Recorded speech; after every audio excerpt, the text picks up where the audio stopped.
It is the Pastor's Heart and Dominic Steele and the religious freedom crisis today, and Patrick Parkinson, who chairs the group Freedom for Faith, is my guest. It is episode 194 of the Pastor's Heart, and we are counting down to our 200th episode. If you'd like to financially support us, you can go to patreon.com/thepastorsheart, or you could join our regular email community and we'll send you an email update every time an episode drops. You can do that by going to thepastorsheart.net. Now, it is Religious Freedom Weekend this weekend in Australia. Professor Patrick Parkinson is with me. And Patrick, your pastor's heart, well, you're a law professor, but the heart of caring for religious freedom. What's going on with your heart in this space at the moment? Well, we're going through a period of great change, not just in Australia, but all over the Western world. And the religious freedoms which we've taken for granted for so long are now under serious threat and increasingly under threat. And so my heart is twofold. First of all, that we mobilize the church to lobby for positive change, to resist adverse change. And secondly, that we prepare our hearts for the reality that Christendom is over. We are no longer in the position where we were of being able to take our freedoms for granted. Persecution and difficulty is going to be more and more common for us, not for all of us, but certainly for some of us. And to find Jesus within that, and to know that he loves us and cares for us, even if there are significant difficulties ahead. The complexity going forward, it seems to be on the issue of tolerance, and I think it was you who pointed out to me a quote from Professor Stanley Fish that tolerance is exercised in an inverse proportion to there being anything at stake. Yes, and what we're seeing is that intolerance has now become so widely accepted in a part of the community at least, that it has become normalized. Normalized? Normalized in the sense that, well, if you take the transgender issues, for example, which is one of the issues which is really affecting our society now, it's become normalized to shout people down, to condemn people for holding the wrong point of view, to organize campaigns to get people fired from their jobs, and so on and so forth. This has become mainstream and accepted in significant areas of society. 10 years ago, it wouldn't have been accepted at all. So this is how quickly society is changing around us. And it seems to actually have changed quite radically, even in the last 6 months.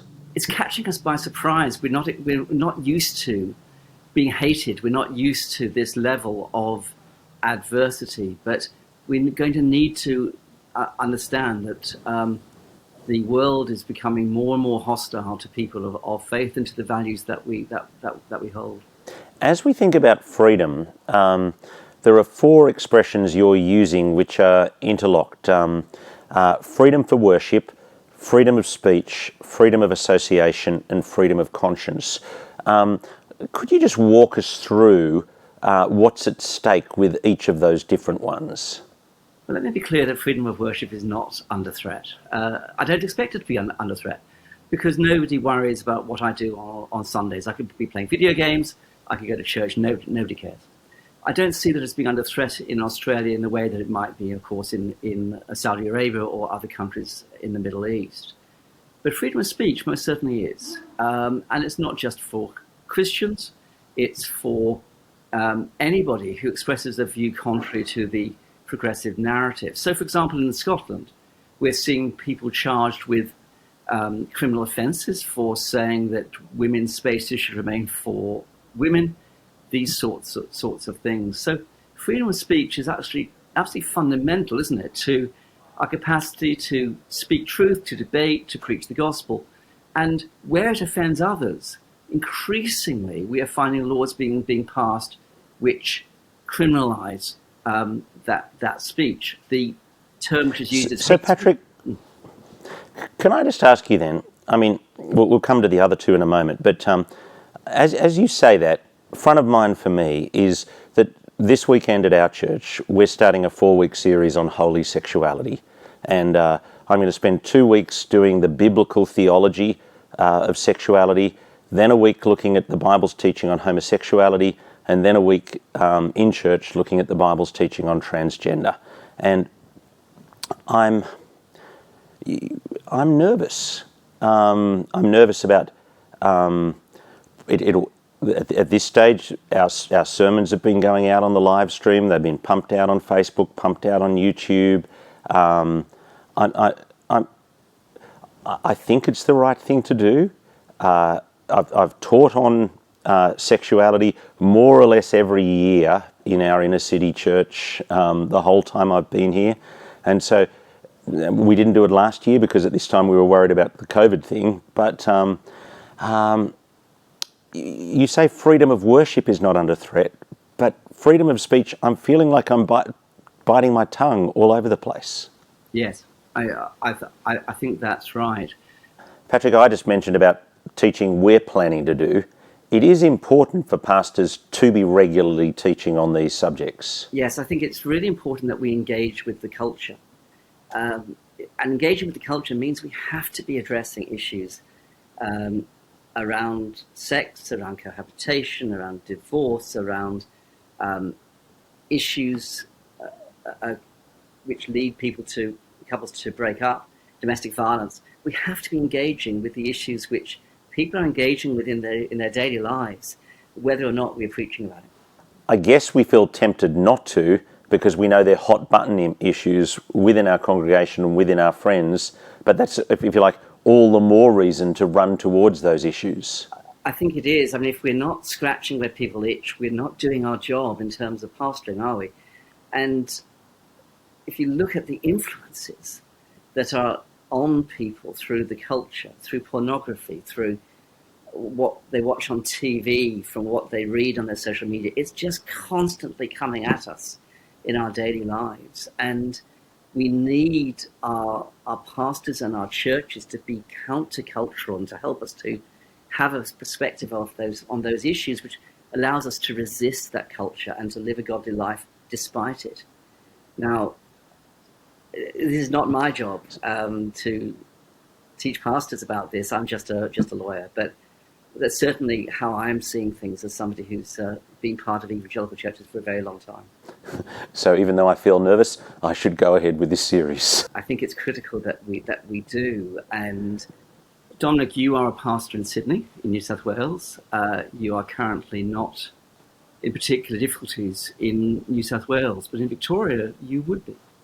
The law which was passed in February this year created a criminal offence of counselling somebody to convert them or to suppress their sexual orientation or gender identity. Now, the very act of counselling somebody on a one-to-one basis around gender confusion could get you into trouble in Victoria now.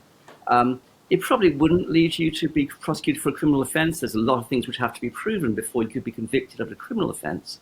But the legislation also empowers a government agency to investigate, to set up an inquiry into what's going on in your church, what you're doing, to summon you in, to seek documents and so on and so forth. And this creates pressure, obviously, to conform to whatever the government wants you to do. Now, you may think that's just about homosexuality and transgender status, but it's not. The legislation specifically refers to any sexual orientation, including heterosexual.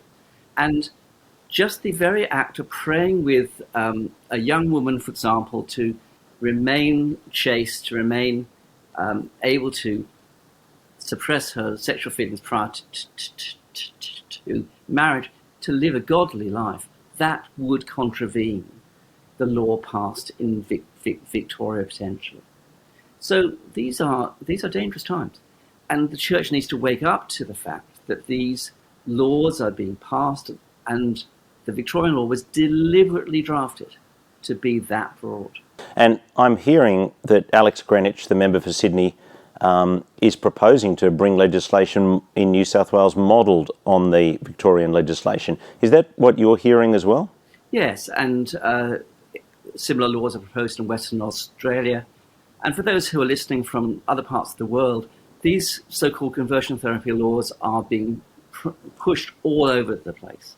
So if it hasn't come to your jurisdiction yet, it may well do soon. So we really have to be on our guard. And not all of these laws are equally dangerous. In Queensland, we were able to get some amendments through which limited the scope of that legislation. In fact, it only applies to health professionals, not to pastors.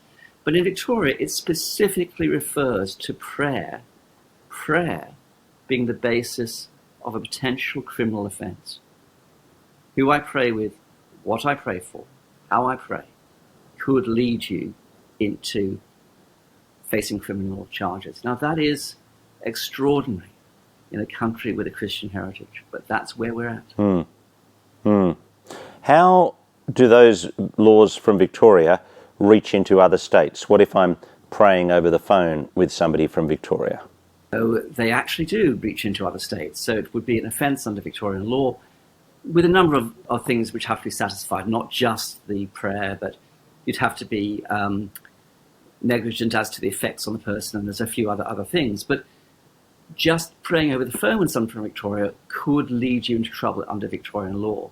If you are in Albury, a town on the border of Victoria and New South Wales, and you counsel somebody from Wodonga, which is on the Victorian side, that would be bringing you within the scope of Victorian law. So you can see the reach of these laws. And the big danger, of course, is copycat laws, which move from one jurisdiction to the next.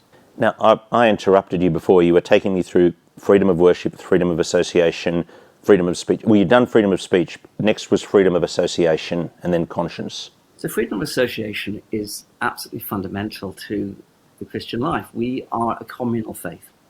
We're not just an individual faith. And we have many organizations, Christian schools, Christian welfare organizations, other organizations, as do Muslims, as do Jews, as do people of other faiths. And one of the fundamental rights which we need to secure is the right to employ staff who share our faith, who hold to our values, and if we need to do so, to discipline staff who betray those values, who cease to walk in those ways. It's fundamental to being a Christian organization, retaining our identity, our purpose, our ethos. Now, that is very, very weakly protected in Australian law at the present time, and one of the objects of the campaign for a federal religious discrimination act, which is one of the subjects of this weekend's Religious Freedom Weekend, is indeed to get that right firmly entrenched in Australian law. It's amazing how difficult it has been, even to get that simple right into legislation.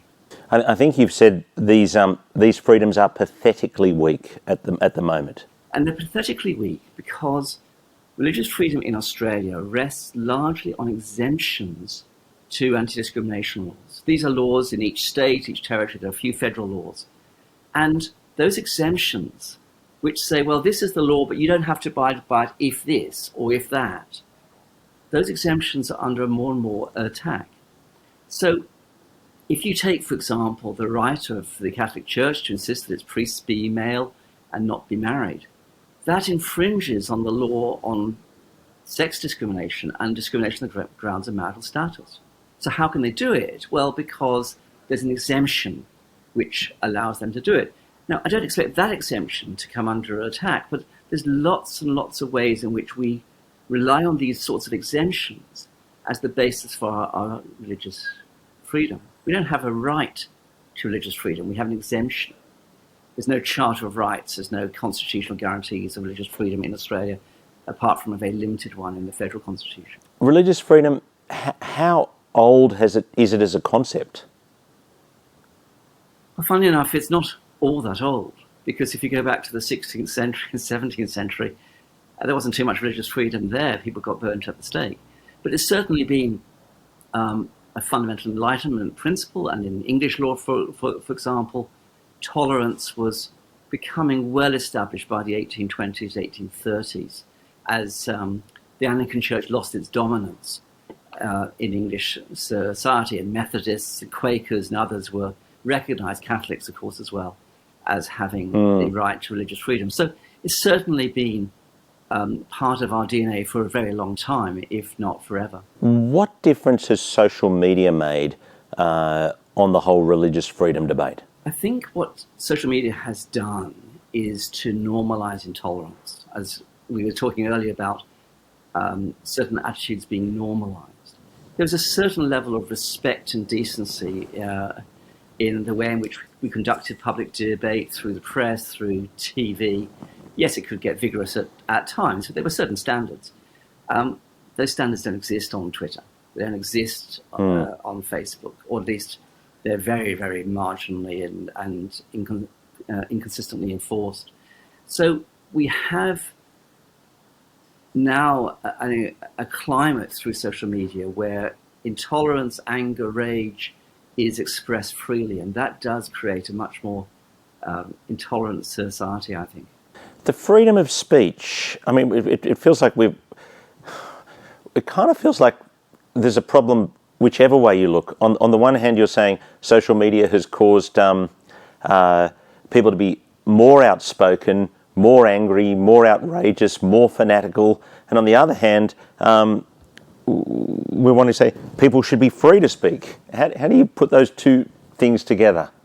I think they put together very easily. I stay off Twitter. I have the freedom not to engage in that sort of stuff and to get the sort of abuse that I might experience if I were on Twitter. But it's one thing to have that sort of conversation happening. It's another thing to have the police banging down the door and arresting you for expressing views. And coming back to Scotland again, there's stories now emerging of people being charged with what appear to be over social media posts. Yeah, relatively innocuous statements on Twitter. So that's where freedom of speech comes in. It's when the government actually starts passing laws and the police start charging people for simply expressing a point of view. And in Australia, take Tasmania for example, you can be dragged before an anti-discrimination body because you offend somebody based upon the views that you have expressed. That's so in Victoria to some extent as well. And these laws are becoming more and more common. Somebody can say, well, I'm offended, therefore I can take you to a tribunal and seek compensation or something of that kind. This is more and more. And you've talked about definition inflation as part of that, haven't you? Do you want to just explain that? Yes. Definition inflation is part of the activist toolkit. You take a word like violence. None of us would endorse violence, maybe outside of the context of war or something of that kind. And you expand the application of that word to include more and more things of which you disapprove. And so silence is violence. Offending others is violence. So the word violence becomes used in more and more contexts as a tool of disapproval. Hate speech is another. If somebody disapproves of my viewpoint on something, they may call it hate speech, depending on what the subject is. And of course, it's not hate speech. It's expressing a point of view on an issue of public policy. But by calling it hate speech, it's a way of condemning it. So this is a problem with all sorts of words that are given an expanded meaning. And we're seeing an increasing pattern of, is it the weaponization of complaints? Yes, it's again another part of the toolkit. You get a group of people to complain against somebody under the employer's diversity and equality policy or university's code of conduct or something of that kind. And or you make a complaint to an anti-discrimination body and drag them before a tribunal. And a lot of these complaints don't actually succeed, not in the final analysis, but that doesn't matter. What is effective about this strategy is that it makes people just much more wary about saying anything again because they don't want to be dragged through the process of having to defend themselves, to appear before a disciplinary body or a tribunal or spend hours and hours and hours preparing a defense. And there's all sorts of ways you can make complaints. A lot of the complaints are made in bad faith, they are spurious, but they are designed to intimidate and silence. I'm just thinking, it's not just that I have to spend hours and hours and hours preparing a defence. I've got to spend hours and hours and hours before I say the thing in the first place, in order to make sure I've dotted every I and crossed every T and got every area of nuance right, because I don't want to be criticised in the future by someone. And so I'm finding that it's pushing me to speak much more carefully and less. Are you finding that of other faith leaders? Yes, absolutely. And there is a good aspect to this. We have been insensitive in the past, have we not, to people who've been struggling with homosexuality, or who have a very clear and fixed sexual orientation to, of a same-sex kind. We have been insensitive on a lot of other issues. So if we're now being more pastorally sensitive, if we're being wiser in our words, that's not a bad thing. But it is a bad thing if we feel we are unable to teach what we believe, if we feel enormously constrained about talking about topics at all. And this is not a new thing. I've observed, for example, for many, many years that pastors have been reluctant to talk about divorce, talk about some of those difficult issues for heterosexual people, sex before marriage and so on. Some pastors comfortably engage in those topics, but some people avoid them. So this is part of a more general issue, I think, for us as we are faced with a culture which is increasingly hostile to Christian values, how we talk about those things. But we must be faithful to our Lord. So what is your encouragement? I mean, you just said we must speak in this if we're going to be faithful. What are you wanting to say to people like me who are planning preaching programs? Dominic, this is why I'm a professor of law. I'll let you be a pastor. I'll stick to the easy job. Seriously though, what I would say is this: I don't think we should be deterred from speaking what we feel our flocks need to hear out of fear of the consequences for ourselves. We can use that fear to say, now, how can I say this lovingly, sensitively, pastorally? How can I engage with somebody who might disagree with me? How can I help people to come to a closer walk of faith by my words? All of those things are good. But if our fear drives us to be silent, then we're not being faithful to our Lord. And that's the balance I think we have to face. A few weeks ago, I was speaking to a group of 60 pastors in Queensland. And one of them said to me, well, I've got all these sermons out on YouTube and so on. What do I do now? And my response was, well, it's too late. And we should not believe that God will protect us from persecution. I know that's a hard message, but let me take you to the 2 letters to the 7 churches in Revelation where Jesus commended the church. In one of them, he says, you have been faithful. Be faithful unto death, and you will receive the crown of life. The other church, he said, you have been faithful, therefore I'll spare you the suffering which is to come. 2 churches, both living and walking in the will of God. But one is told to be faithful unto death, and the other one is told that they will be spared the persecution to come. It's paradoxical, but it's the decision we have to make in following Christ. Are we prepared to pay the price? Just one more thing on this, Dominic, if I may. I spent 9 months in Czechoslovakia during the communist era. I was working officially as a scholar in Czechoslovakia, but unofficially had a lot to do with the underground church. And I saw the courage, the bravery of the people who risked their lives for the gospel. And before I went, I had read books like Brother Andrew's God's Smuggler, a wonderful book about how God had protected people smuggling Bibles into Eastern Europe. But when I was there, and when I talked to people working in that field, I learned of so many cars which were searched and where Bibles were found, where people who weren't protected. I myself was protected during that year, but I had to make the decision that I might not be. And that's, I think, where we are at now in terms of our jobs, in terms of whether we are loved and respected by others, we've got to be prepared to face adversity, to be hated, in order to be faithful to our Lord. It's tough, but that's where we are heading. And I'm just thinking about, do I follow that line from the New Testament, I didn't hesitate to preach to you the whole counsel of God, or do I follow the directive of the government?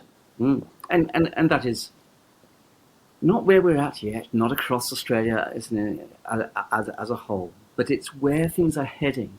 But there is another aspect of that, is we don't have to be doormats. We don't have to just accept this will all happen. We are citizens, we have votes, we have the right to campaign like anybody else, and we need to, I think, campaign against the intolerance of small minorities who are otherwise trying to restrict our freedom of speech, our freedom of association, our freedom of conscience. What's that about? Well, freedom of conscience is something which has been accepted in most Western societies for a very long time. Freedom of conscience, for example, about not going to war if you are a pacifist, these sorts of things. And we've long accepted freedom of conscience for doctors, for nurses, around abortion and so on.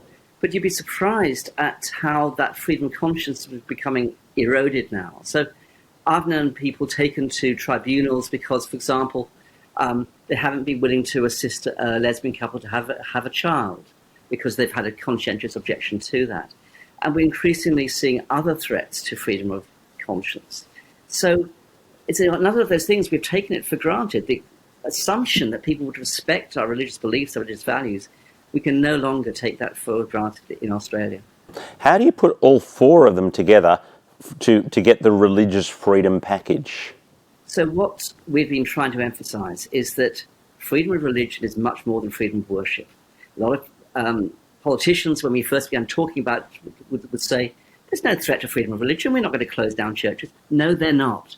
But we see freedom of religion, freedom of speech on religious issues, freedom of association for Christian organisations, and freedom of conscience as being four indivisible freedoms: worship, association, speech, conscience. Four indivisible freedoms. If you lose any of those freedoms, you have lost freedom of religion in a society. Now, you're running the Religious Freedom Weekend this weekend because you're wanting to kickstart again discussion in the community to get freedom of religion legislation up in the Parliament. It was being talked about before the pandemic hit, and it's stalled during the whole COVID season. Where are we up to with that? Well, where we're up to is that we're waiting for the government to introduce the bill to the Parliament. There's not been really any work done on this since January or February 2020. And while we completely understand the government has had to give priority to the pandemic and its response, lots of other bills have been introduced and have passed the Parliament. And it's beyond time that we saw a bill introduced into Parliament to deliver some improvements to religious freedom this year. That's what we're asking for. Why do you think this one's been put on hold when other pieces of legislation haven't been put on hold? Look, there are various reasons, but I think that religious freedom is a difficult issue because it gets caught up so much in LGBT politics. Now, if you take the religious discrimination bill, most of it is entirely uncontroversial. Nobody's going to defend discriminating against somebody because they're a Muslim or a Jew or a Christian. They're not going to defend that.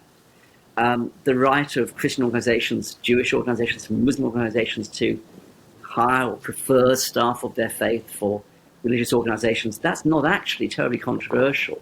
And most of the bill is not controversial, but there are a couple of issues where LGBT concerns are engaged. What we call the Israel Folau clause about freedom of speech on religious matters, attempts to overturn some of the state laws which make it unlawful to offend somebody on the grounds of their sexuality or their gender identity, these sorts of things. And there's been a lot of opposition on minor aspects of the legislation, and governments of all persuasions do tend to put things into the too hard basket if they face opposition. Give us the reception or where we're up to in talking to the right side of politics, the Liberal National Party coalition. Well, look, there's certainly a willingness and desire to passed legislation on religious freedom to prevent discrimination on the basis of faith. Those were election promises in 2019, and they were important election promises which may well have had a significant impact on the outcome of the election. So I'm confident that this is something the government would like to do, but it needs to have the willingness to deal with opposition to it. On the Labour side of politics, I think there is a genuine willingness amongst some key leaders of the Labour Party to take a bipartisan approach to this. There's a recognition there's a problem. There's a recognition that we are a multicultural society and we need to be giving each other room to have different beliefs, different values, and to organise our own societies in different ways. So I think there is a lot of scope for a bipartisan approach here, but we need to find the terms on which that bipartisan approach can be successful. I mean, as you say that, it sounds like a very different Labor to the Labor prior to the 2019 election. And I know some people were saying part of the reason the Labor Party lost the 2019 election was because of some anti-people of faith stances and comments. Yes, I think it's fair to say that, with some exceptions, the message we were hearing from Labour leaders was dismissive of religious freedom being an issue. Now, after the election, that changed, and I had some excellent conversations with leaders of the Labour Party who recognised that there were issues that had to be addressed here. One of the great problems for Labour, though, is that they are being badly let down at the federal level by some of their state counterparts. You're saying you're having good conversations federally, but Victoria, ACT, it's much more difficult. It is, and I think there's a perception, one which I share, that the Victorian government, the Labour government of Victoria, is deeply hostile to the Christian faith. I think that's true of the ACT as well. It's not true of Labour parties across the country, but there is a tendency within the progressive left of the Labour Party to be hostile to the Christian faith and to Christian understanding of issues on sex and family life. So this is a great weakness for Labour. Is the anti-Christian mood in Victoria just Daniel Andrews, or is it wider than Daniel Andrews? No, I think it's very much wider than just one man. The Victorian government is particularly dominated by one man, by Daniel Andrews at the present time. It's been in the past a more democratic party than it is now. But no, it's not just one man. It reflects a viewpoint within the Labour left. It reflects a strong viewpoint within the Greens, who, by the way, simply just won't talk to me about these issues. I've tried to engage with the Greens on these issues. So, no, it's a much broader hostility to the Christian faith. What's your best case scenario? I think that there is a realistic chance this year to get bipartisan agreement on at least most of what we're looking for to shore up religious freedom in a multicultural society, at least at the federal level. And then the battle needs to turn to the states, where religious freedom is very weakly protected in some states, where it's been under threat for some time, and to begin to persuade state governments, state parliaments, that they need to address these issues as well. What are you hoping for this weekend? I'm hoping that Christians will be made aware this weekend, more than they are already, of the urgency of our times, of the need to pray, much more so for our brothers and sisters in other countries, Hong Kong, China, other parts of the world, but certainly to be aware of the threats to religious freedom in Australia and to take action. We are citizens. We have a voice. We have our votes. We are able to engage with our members of Parliament, and we need to. We can't just leave it up to somebody else. Freedom for Faith does its best. Other organisations do their best. But we need MPs, senators, to be hearing from people of faith how important this is to them, and that it will be unacceptable to do nothing. That is the message that by the end of June, we want every MP in the Federal Parliament of Australia to hear loud and clear. Patrick, thanks so much for talking to us today. My guest on The Pastor's Heart, Patrick Parkinson, Professor Patrick Parkinson from the University of Queensland, and of course he is the Chair of Freedom for Faith, and the website for Religious Freedom Weekend is religiousfreedomweekend.com.au. You've been watching or listening to The Pastor's Heart, and we will look forward to your company next Tuesday afternoon.